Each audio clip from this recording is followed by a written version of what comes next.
Welcome all 10 students into the second lesson 1.2 part 3, an encounter of a special kind. We have seen what efforts were done by the writer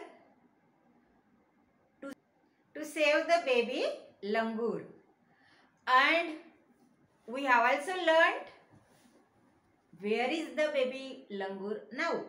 कुठे आता ते बाळ? It is safe at the hands of the mother. The baby langur is safe at the hands of his mother langur. So let's continue. We have seen the baby langur found great solace in mother's caring arms. Great solace. Solace means comfort. Comfort, शांतता, समाधान. आईच्या कुशीत शिरल्यावरती baby लंगूरला मिळालं. Now we are moving towards the end of the story. आता आपण गोष्टीच्या शेवटाकडे प्रवास करत आहोत. आणि आता जे आपण अभ्यासणार आहोत ते लेसनचा कन्क्लुडिंग पार्ट आहे. म्हणजे तो लेसन ला एंड स्टोरीला शेवट मिळवून देणारा असा भाग आहे. So we have to find out in this ending part. आपण काय बघणार आहोत ह्या शेवटच्या भागामध्ये? तर that mother of baby langur expresses her gratitude for the writer. Why? Because the writer has saved her child. म्हणजे जो ग्रेटफुलनेस एखाद्या ह्युमन मदर मध्ये बघायला मिळतो तोच लेखकाला ॲनिमल मदर मध्ये बघायला मिळालेला आहे. कसा सुंदर शब्दामध्ये लेखकाने लिहिलेला आहे ह्या पॅरेग्राफ्स मध्ये. अभ्यासूयात आपण. The mother sat still with the baby in her lap. Lap means मांडीवरती आईच्या ते बेबी लंगूर शांत बसलं. बघा रडणं थांबलं बरं का आता. For a few minutes. काही सेकंद ते शांत बसलं, काही मिनिटे. It was almost as if म्हणजे जणू काही. It was almost as if she was pondering over her options and trying to figure out how she could keep the baby safe from further assaults, further attack. आणि आई त्या बाळाला मांडीवर घेऊन विचारमग्न दिसली लेखकाला. आणि लेखक म्हणतो आहे, लेखक गेस करतो की ती कसला बरं विचार करत असेल. ती विचार करते की आता इथून पुढे आपल्या बाळाला आपण त्या मेल लंगूरच्या हल्ल्यांपासून कसं बरं वाचवू शकतो. आपण कोणत्या बऱ्या दिशेला गेलं पाहिजे, तो कोणत्या दिशेला गेलेला आहे, आता आपलं पुढचं सुरक्षित ठिकाण काय असेल, कुठे असेल, ह्याचा कदाचित ती विचार करत असावी. अशा रीतीने लेखक लिहितोय. पॉन्डरिंग ओव्हर कशावर तरी आपण थिंकिंग करणं, विचार करणं. Pondering over her options. Pondering over ही प्रेपोजिशनल फ्रेज आहे मित्रांनो. And trying to figure out how she could keep the baby safe from further assaults. For a few seconds the mother langur looked straight into my eyes. आणि काही second ती mother लंगूर लेखकाच्या डोळ्यांमध्ये straight बघतीये, सरळ बघतीये, शांतपणे बघतीये. आणि तिच्या डोळ्यांमधून ती धन्यवाद देते, जणू काही थँक्स म्हणते लेखकाला की लेखकाने तिच्या बाळाला वाचवलं आज, मृत्यूच्या दाढेतून खेचून आणलं आज. म्हणून तिला खूप काही लेखकाशी धन्यवाद द्यायचे, बोलायचे, असे तिचे डोळे सांगतायत. काहीतरी सांगायचंय, आभार व्यक्त करायचे, थँक्स म्हणायचंय. Even today I can't forget that look in her eyes. म्हणजे आजही लेखकाला ती नजर आठवतीये. मदर लंगूरने लेखकाला खूप धन्यतेच्या दृष्टीने बघितलेली नजर आठवतीये आजही. Showering silent gratitude. जणू काही ती वर्षाव करत होती लेखकावरती. कसला? शांतपणे धन्यतेचा, धन्यवाद देण्याचा, थँक्स गिव्हिंग म्हणण्याचा. On me for saving her child. I was overwhelmed by the emotion. आणि मला पण भरून, लेखक म्हणतोय मला पण भरून आलं तिच्या त्या भावना बघून. I was overwhelmed means what? Lots of feelings gathered in the minds of the writer. Overwhelmed by the emotion, the sentiment म्हणजे एक प्रकारची ती कृतज्ञतेची भावना त्या मदर लंगूर कडून लेखकापर्यंत पोहोचली. And the way she said thanks to me. आणि ज्या पद्धतीने तिने लेखकाला थँक्स म्हटलं हे सगळं लेखकाला आज अगदी क्लिअरली आठवतंय.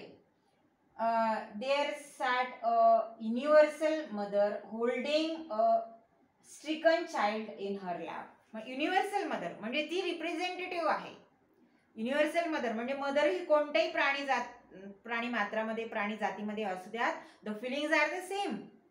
म्हणजे बघा, ज्या फिलिंग्स बेबी लंगूरच्या आईच्या आहेत त्याच एखाद्या छोट्या मुलाच्या मानव प्राण्यामध्ये आईच्या असतात, हे लेखकाने पॉइंट आउट केलेलं आहे. म्हणून लेखक तिला युनिव्हर्सल मदर म्हणतो आहे. Means all the feelings of the mother match with the mother of any species, any kind of animals or birds. So the eyes are the best ways to express the feelings. आणि डोळ्यांमधनं लेखकाने हे सगळं वाचलेलं आहे. Mother लंगूर जरी बोलू शकत नव्हती एकही शब्द, तरी ह्या हृदयीचे त्या हृदयी कसं कळलं बरं लेखकाला, कोणतेही शब्द न वापरता. Great understanding. Then in a flash she jumped with her baby clinging to her belly. Belly means stomach, पोट. आपल्या पोटाशी आपल्या बाळाला धरून नंतर तिने उडी मारलेली आहे, छलांग मारलेली आहे. क्लिंगिंग म्हणजे लटकलेलं, ते बाळ तिच्या पोटाला लटकलेलं आहे आणि तिने अशी उडी मारली. ऑन अवर किचन रूफ आणि रिस्ट अवर किचन रूफ. आणि ती त्यांच्या स्वयंपाकघराच्या छपरावरती जाऊन पोहोचली. She surveyed the area for the vicious male. Vice म्हणजे दुर्गुण, आणि त्या व्हाईस पासून म्हणजे त्या नाउन पासून ऍडजेक्टिव्ह तयार झाला, व्हाईस विशियस. तो दुष्ट दुर्गुणी मेल लंगूर आहे का म्हणून तिने सुपरविजन इन्स्पेक्शन केलं सगळ्या परिसराचं. आहे का सभोवताली कुठेतरी लपलेला वगैरे परत हल्ला करणार का म्हणून तिने सगळा परिसर आपल्या नजरेखालून घातला. And then leaped away in the direction opposite to the place of the violent encounter. म्हणजे जिथे हा हिंसक घटना, हा प्रसंग घडला होता त्याच्या एक्झॅक्ट अपोजिट दिशेने ती मदर लंगूर आपल्या बेबी लंगूरला घेऊन निघून गेली. The brief meeting with the mother and the baby langur convinced me that interspecies communication and mutual trust is indeed a reality, and should anyone strike the right chord, the relationship hums into action. किती सुंदर वाक्य बघा. म्हणजे काय की एका भावनेची cord म्हणजे तार दुसऱ्या भावनेशी कशी जोडली गेली, आणि द ब्रीफ मीटिंग, इतकी छोटी मुलाखत काही क्षणांची लेखकाची आणि मदर लंगूरची, ही लेखकाला किती युनिव्हर्सल इमॉर्टल म्हणजे वैश्विक अमरत्व असलेल्या अशा भावनांची ओळख तो प्रसंग लेखकाला देऊन गेला. आणि लेखकाला ती ओळख झाली. The brief meeting with the mother and the baby langur convinced me, आणि खात्री पटली या वैश्विक भावनांची लेखकाला, दॅट इंटरस्पेसिस कम्युनिकेशन म्हणजे वेगवेगळ्या प्राणी जाती मात्रातल्या कम्युनिकेशन संवादाच्या ह्या पद्धती लेखकाला माहिती झाल्या त्या छोट्याशा प्रसंगातनं. अँड म्युच्युअल ट्रस्ट आणि एकमेकांमधला विश्वास. बघा, मदर लंगूरला विश्वास वाटला लेखकामध्ये की आपलं बाळ सुरक्षित आहे लेखकाच्या हाती. इज इंडीड अ रियालिटी, आणि ही फॅक्ट आहे, ही विश्वातली फॅक्ट वस्तुस्थिती आहे. And should anyone strike the right chord, आणि एखाद्या प्राण्याच्या भावना जाणून घेण्यासाठीची ती कॉर्ड आहे, या हृदयाची त्या हृदयाची जी जुळणारी कॉर्ड आहे, तार, ती छेडली गेली आणि अशा भावना, मानवी भावना आणि प्राणी जातीच्या भावना ह्या एका तारेने जोडल्या गेल्यात असं लेखक म्हणतो आहे. किती सुंदर पॅरेग्राफ आहे बघा. द रिलेशनशिप हम्स, हम जशा मधमाशा हम म्हणजे गुंजन करतात तसा भावनांचं गुंजन त्या ठिकाणी घडून आलेलं आहे. हम्स इनटू ऍक्शन, आणि भावनांचं रूपांतर कृतीमध्ये झालेलं आहे. ओके, म्हणजे त्या मदर लंगूरची बघण्याची कृती, लेखकाची समजून घेण्याची कृती आणि एकमेकांना केलेली मदतीची कृती. The mother langur showed me that food was not the only means of communication between man and animal. माणसाने प्राण्यांना खायला अन्न दिलं म्हणजे संपलं का? नाही, त्याच्या पलीकडे ज्या भावना असतात त्या कनेक्टेड असतात गरजांपेक्षा, हे लेखकाला समजलं. Food was not the only means of communication between man and animal, but that there were other means of establishing a bond through trust. प्राणी जात आणि मानवजात याच्यामध्ये काहीतरी असा विश्वासाचा करार असतो की ज्याच्यामध्ये बॉन्डिंग असतं भावनांचं. ओके, अँड ट्रस्ट म्हणजे विश्वास, कंपॅशन म्हणजे करुणा, अँड नॅचरल अंडरस्टँडिंग म्हणजे नैसर्गिक एकमेकाला समजून घेण्याची समज ही माणसात असते, प्राण्यांमध्ये पण असते. म्हणून बऱ्याच लोकांकडे बघा, कुत्रा, माकड, मांजर किंवा हेमलकशाला, प्रकाश आमटे यांच्याकडे तर वाघ, सिंह, बिबटे हे सुद्धा पाळलेले आहेत त्यांनी. आणि त्यांच्या आणि ह्या सगळ्या हिंस्र प्राण्यांच्या भावनांची कॉर्ड जुळलेली आहे अशा रीतीने.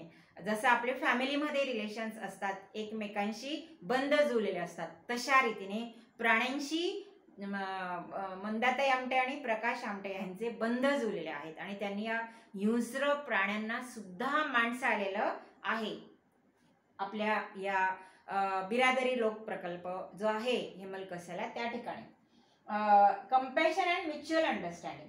55 years have passed since that day. आजपर्यंत 55 वर्ष घडून गेली आहेत त्या घटनेला. I am now 70 years old.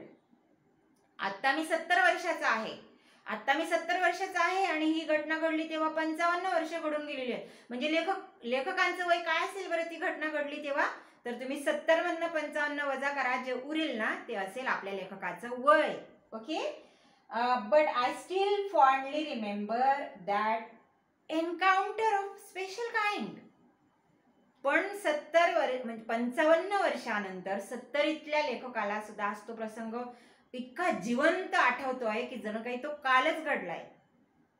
तर अशा रीतीने खूप सुंदर अशी आठवण देऊन गेला आणि हा आपल्या जीवनात घडलेला प्रसंग लेखकाने अतिशय सुंदर रीतीने लिहून काढलाय. मित्रांनो, आपण हा जो प्रसंग आहे, प्रिव्हियस स्लाइड, आपण ह्या लेसन मध्ये जिथे जिथे लेखकाने असं म्हटलेलं आहे की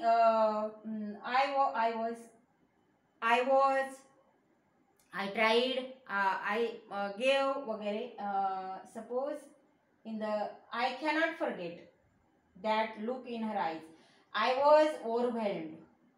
आता जिथे जिथे आय आहे तिथे तिथे तुम्ही जर ही वापरला आणि जिथे जिथे माय आहे तिथे तिथे लेखकाने जे स्वतःच्या बाबतीमध्ये ही स्टोरी लिहिली आहे तर तुम्ही ती इनडायरेक्ट करून ही आणि हीज अशा रीतीने पूर्ण स्टोरी किंवा स्टोरीचा काही पार्ट जसा तुम्हाला वेळ अवेलेबल असेल तसा तुम्ही जर आपल्या नोटबुकमध्ये लिहून काढला तर आपली रायटिंगची प्रॅक्टिस पण होईल आणि काळाची पण प्रॅक्टिस होईल आणि हा जो लँग्वेज ॲक्टिव्हिटीचा सराव आहे तो आपल्याला इंग्लिश लँग्वेजचे स्किल्स मजबूत करण्यासाठी महत्त्वाचा ठरेल. So if you have time, जर तुमच्याकडे वेळ असेल आणि तुम्हाला अशा रीतीने काहीतरी वेगळा अभ्यासक्रम लिहून काढण्याची आवड असेल तर मी सांगितलेला हा अभ्यास जरूर लिहून काढा.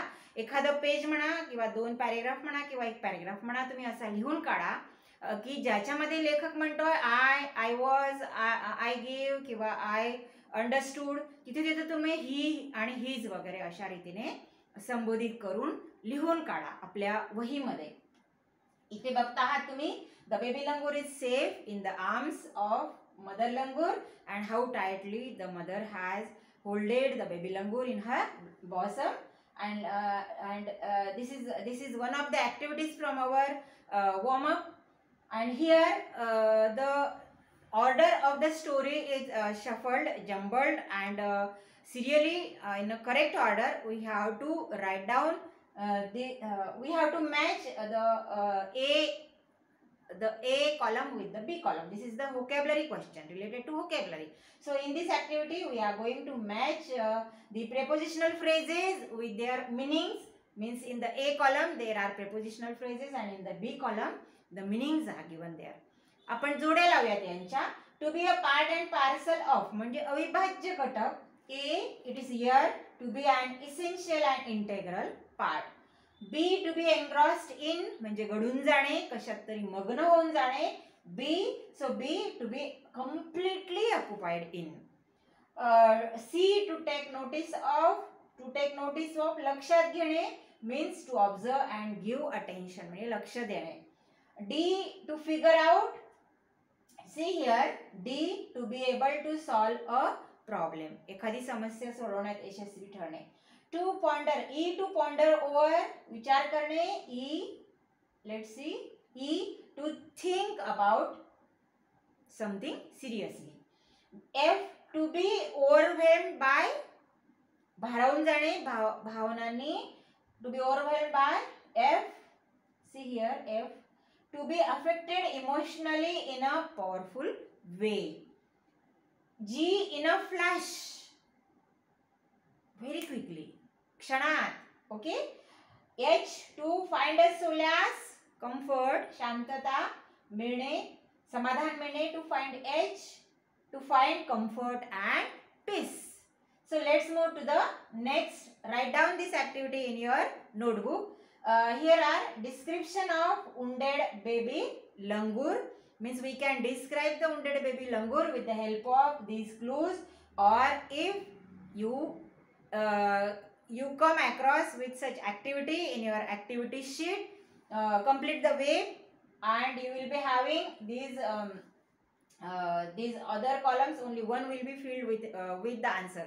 म्हणजे ह्यातला एक भरलेला असेल, बाकीचे जे आहेत ते बलून्स बबल्स हे एम्प्टी असतील. सो तुम्हाला याच्यामध्ये भरण्यासाठी येऊ शकते ऍक्टिव्हिटी 2 मार्काला 4 गोष्टी भरण्यासाठी एक एक्झाम्पल म्हणून 5वी दिलेली असेल तिथे.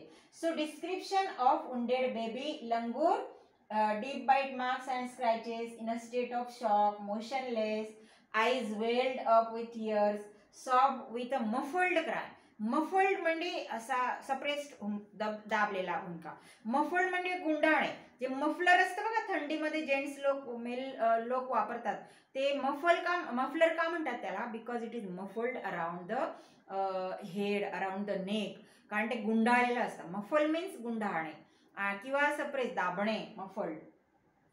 Trembling like leaf and shallow breath and blood was oozing. हे सगळं जखमी अशा आपल्या बेबी लंगूरच्या वर्णनासाठी वापरण्यात येणारे फ्रेजेस आहेत जे आपण पॅरेग्राफ लिहू शकतो. एक फ्रेज एका वाक्यात टाकली की अशा रीतीने इथे 7-8 वाक्य तयार होऊ शकतात, जो एक पॅरेग्राफ तयार होईल. Okay. So copy this also in your notebook, and if you have time paragraph पण लिहा. वेळ असेल तुम्हाला तर जरूर. जितका लिखाणाचा सराव करणार ना मित्रांनो तितके तुम्ही भाषेमध्ये प्रगल्भ होणार, तुमचा लिखाणाचा स्पीड वाढणार, तुमचं अक्षर सुंदर होणार. आणि ऑनलाईन एज्युकेशनमुळे आपण खूप ऐकतो आहोत, खूप बघतो आहोत, पण आपण खूप थोडं लिखाण करतो आहोत. तर आपल्याला आपल्या ऐकण्याच्या आणि वाचनाच्या आणि निरीक्षण करण्याच्या बरोबरच आपल्याला लेखन कौशल्य पण आपलं इम्प्रूव्ह करायचं आहे, वाढवायचं आहे. So this is the order, shuffled order of the story. आता ही ते गोष्टीचा क्रम हा शफल्ड चुकीचा दिलेला. आपल्याला क्रमाने ती गोष्ट जशी जशी घडत गेली तसे तसे वाक्य उचलायचे आहेत आणि आपल्या नोटबुकमध्ये लिहायचे आहेत. हा सुद्धा होमवर्क आहे, पण मी याची पण उत्तरं तुम्हाला देत आहे इथे. पहिल्यांदा आपल्याला I took the baby langur to the backyard अशी गोष्टीची सुरुवात होतच नाही मुळात. म्हणून पहिल्यांदा ही सगळी वाक्य आपल्याला वाचून घ्यायला लागतात. हे जे क्रम आहेत हे चुकीचे आहेत. मग आपण पहिल्या क्रमाला कोणतं वाक्य घेणार? तर आपण पहिल्या क्रमाला आपल्याला दिलेलं आहे आपल्या ऍक्टिव्हिटी वॉर्मअप ऍक्टिव्हिटीज मध्ये पहिला नंबरचं वाक्य हे आहे की I was engrossed in various magazines and story books. आता हे जे आहे हे दुसऱ्या पॅरेग्राफ मध्ये आलेलं वाक्य आहे गोष्टीच्या. आता ह्या वाक्यानंतर पुढची काय घटना घडली तर आपण जाऊया 2 आकड्याकडे. I became deeply absorbed in the book. नंतर 3 बघूया. 3 I heard the disturbances approaching closer. 4 वाक्य आहे आय सॉ समथिंग हॉरिबल. आणि 5 I recalled the terrible custom in the animal clan. And the 6 I gathered a stout stick and then started throwing stones. 7 I managed to catch the hold of the baby langur's tail. 8 I took the baby langur to the backyard. 9 I offered him a peeled banana. 10 I allowed the mother access to her baby. And 11 I can't forget that look in her eyes. 12 I was sure that food was not the only means of communication. And last 13 I still fondly remember that encounter. अजून मित्रांनो आपल्या lesson मध्ये ना जे शब्द हे non English आहेत ते असे वेगळ्या टाइप मध्ये लिहिलेले आहेत. जसे व्हरांडा किंवा अश्वत्था पिंपळाचं झाड किंवा व्हरांडा हे जे शब्द आहेत ते आपण हिंदीत मराठीमध्ये वापरतो. अश्वत्था हे जे आहे हे संस्कृत नेम आहे पीपल ट्रीचं. हे संस्कृत भाषेतून उचललेला शब्द आहे. व्हरांडा हिंदी मराठी शब्द भाषेतून उचललेला म्हणजे एका वेगळ्या याच्यात लिहिलेला आहे. तर असे इंग्लिश लेसनमध्ये जे इतर भाषांमधले शब्द घेतलेले असतील तर ते अशा रीतीने वेगळ्या स्टाईलने प्रिंट केलेले असतात पॅसेजमध्ये. तर त्याच्याकडे सुद्धा तुमचं लेसन वाचताना लक्ष गेलं पाहिजे आणि असे शब्द उचलून तुम्ही आपल्या नोटबुकमध्ये लिस्ट यादी करून ठेवली पाहिजे. तर मित्रांनो अजून हा लेसन पुन्हा वाचा. जर पुन्हा वाचा असं वाटला पुन्हा वाचा. रीडिंग कौशल्य तुमचं छान होईल. अंडरस्टँडिंग ॲप्रिसिएशन तुमचं इंग्लिशचं वाढेल. आणि मी यातल्या फक्त 2-3 ॲक्टिव्हिटीज तुम्हाला सॉल्व करून दिल्या आहे वॉर्मअपमधल्या. तर इतर ॲक्टिव्हिटीज सुद्धा तुम्ही आपल्या वहीमध्ये सगळ्या लिहून काढा. आणि पुन्हा भेटूयात आपण अशाच रीतीने पुढच्या व्हिडिओमध्ये.